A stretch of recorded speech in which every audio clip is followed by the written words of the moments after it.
May 28th, 1998. Barry Bonds is basically running the league at this point. He finished the season with a batting average of .303 with 37 home runs and 122 RBIs. So, he was decent. You probably know what's about to happen next, but before we get there, I want to talk about the other times this has happened in baseball history. Yup, we're going into the baseball archives. May 2nd, 1928.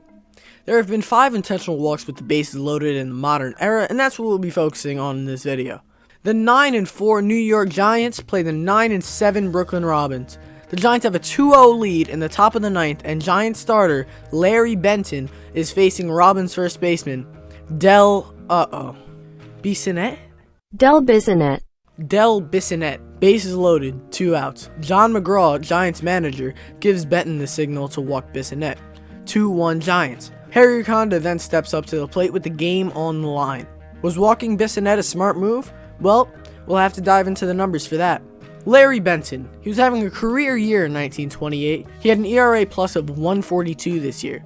What is ERA plus, you may ask? Well, in its simplest form, ERA plus takes factors like ballpark and era and puts you on a scale where 100 is average and higher is better. A 142 ERA plus puts him right around Corey Kluber's 144 in 2016. Kluber finished top 3 in Cy Young voting this year. Larry Benton would finish 4th in MVP voting. He was flat out good. Bissonette hit .320 with 25 home runs and 106 RBIs. That gave him an OPS plus of 145. OPS plus works in the same way that ERA plus works, where 100 is average and higher is better. Bissonette would finish 18th in MVP voting. In this situation, the Robins would have needed at least a base hit to tie the game. According to Tom Tango, there is a 64.2% chance that a runner scores from second on a base hit to the outfield. A double gives the runner a 46.9% chance of scoring when the ball is hit to the outfield. Look at Griffey go, man. So inspirational. However, the Robins did pinch run Jigger stats for Rube Bressler. Yes, the same guy with the worst ERA plus of all time, so these numbers would realistically be bumped up a little bit, but for the sake of simplicity, I'm going to keep it the way it is. What is with these names, bro? Jigger stats? Jigger stats. There's a 25% chance of Bissonette tying the game and a 10% chance of Bissonette getting at least a double and the runner scoring from first to win the game. This is a completely different story with Harry Raconda at the dish. Raconda's 1928 season ended with an average of .224 with 3 home runs, 35 RBIs, and a 64 OPS plus. The situation does change, however, with a runner scoring on the intentional walk. The chance of Raconda walking or getting a base hit to tie the game is 27%, and there's a 16% chance of Raconda winning the game. Really quick, the number for him to tie the game should really be the number for him to tie or win the game, but that's a lot to say, that's a lot to write, so I'm just going to keep it the way it is for the rest of this video. This shows that when looking at the numbers, it really wasn't that smart for McGraw to walk Bissonette, but then again, he didn't have all these numbers in front of him. How did the next at-bat end up? Well, Raconda would strike out to end the ball game. This means that the first bases loaded intentional walk in the modern era results in a W. October 5th, 1929. The New York Giants face off against the 71-82 Philadelphia Phillies. Top 9 scores 11-3 Giants. Phillies reliever Phil Collins. No, not that guy. This guy. Phillies reliever Phil Collins is facing the great Mel Ott with the bases loaded, and in an act that defies all logic and common sense, they intentionally walk Mel Ott with the bases loaded to get to Travis Jackson while they're down 7 runs. Because we recognize that we have been hoodwinked, bamboozled, led astray, run amok, and flat out deceived. This has got to be the cheapest, most embarrassing, and perplexing plate appearance in MLB history. John, that Santiago Casilla at-bat is no longer the worst in MLB history. It's got to be this. I legitimately don't need to go into any numbers. The only number that I will go into is expected win probability. The odds of the Giants winning this game before the Mel Ott plate appearance was 100%. The odds of them winning this game after the plate appearance, 100%. You know what the result of the next at-bat was? Mel Ott was picked off of first base with the bases loaded. I legitimately don't know what's worse, intentionally walking someone with the bases loaded or getting picked off of first base with the bases loaded while up 8 runs. And to make this even crazier, Mel Ott was walked 5 times this game. He did that 4 times in his career. That is an MLB record. So now in the modern era, teams intentionally walking in a run with the bases loaded are 1-1. July 23rd, 1944. The 42-46 New York Giants face off against the 35-46 Chicago Cubs. Giants reliever Ewald Pyle is facing Bill Nicholson with a 10-7 lead, nobody out, and the bases loaded. Instead of facing the power threat in Nicholson, Giants player manager Mel Ott decides to walk him to face Ivel Goodman. We've come full circle. I can't even say much about that. Like, what am I supposed to say about that? Was it a smart move? Let's get into the numbers. In 1944, Nicholson's OPS plus was 162. He would finish second in MVP voting behind Marty Marion. I've literally never heard of this dude. Let's look at his numbers.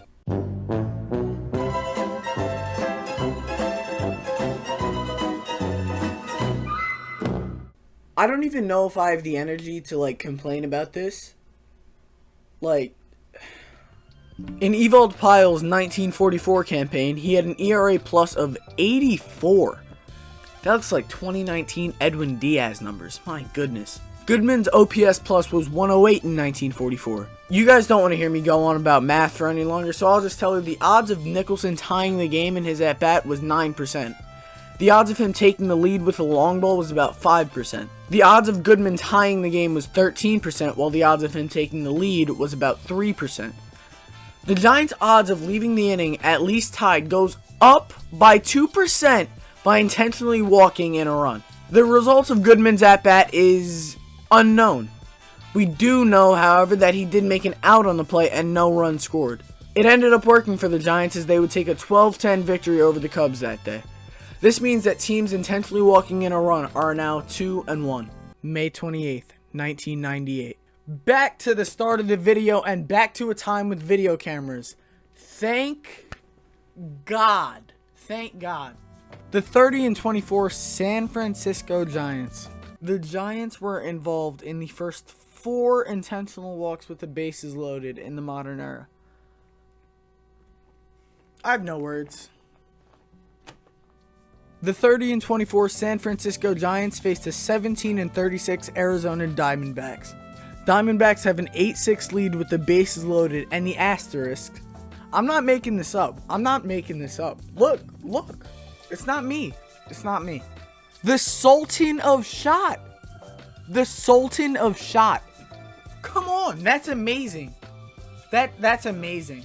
They really violated, though. That's crazy. That is crazy. Greg Olson is set to face Barry Bonds, and manager Buck Showalter gives him the signal to walk Bonds to face Brett Maine. He hasn't done that with us yet this year, so I think we're good. Say it with me now. Was it a smart move? In 1998, Greg Olson had an ERA plus of 140. Again, that is a very respectable number. Barry Bonds had an OPS plus of 178. He would finish 8th in MVP voting. Maine, on the other hand, had an OPS plus of 95, which is slightly below replacement level. The odds of Bonds tying the game was about 25%, and the odds of him taking the lead was 12%. The odds of Maine tying the game was 37%, and the odds of him taking the lead was 20%.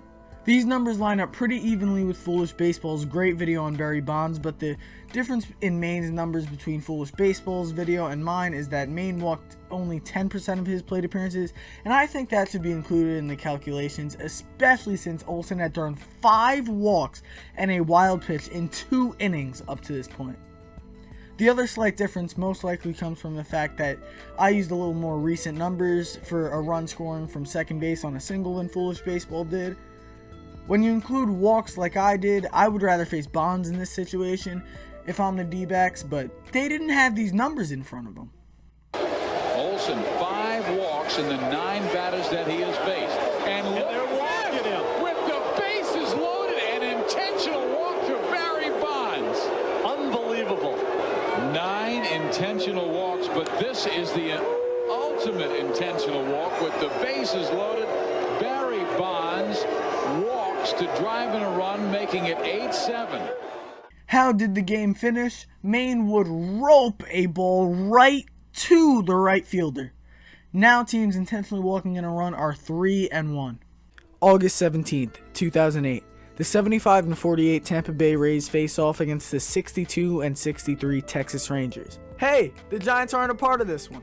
Bottom 9, 2 outs, 7-3 Rays. Bases loaded and Josh Hamilton steps up to the dish. Hamilton is in the early stages of his 5-year torment on the league. It's just his second year in the league and his first full season, but he has struck fear into the hearts of opposing pitchers. Hamilton would finish the season 7th in MVP voting with an OPS plus of 135. Grant Balfour, my favorite Australian not named Steve Irwin, was on the hill and he was in the midst of a career year.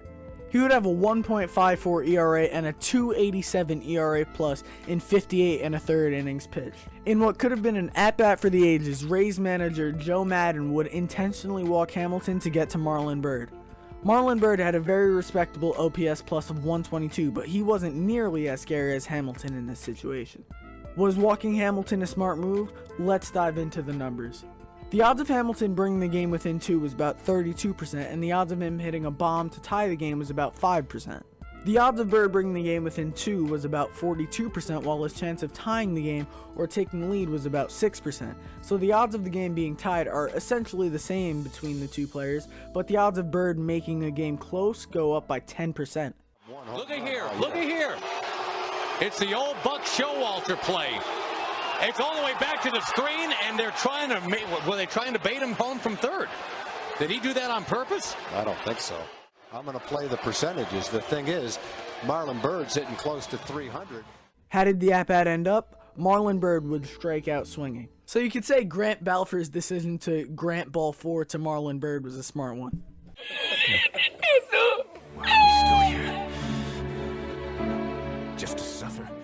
April 15th, 2022. You know, I began writing this script in late December. You know, I had the whole thing written. It was just a matter of getting everything edited, recording everything right.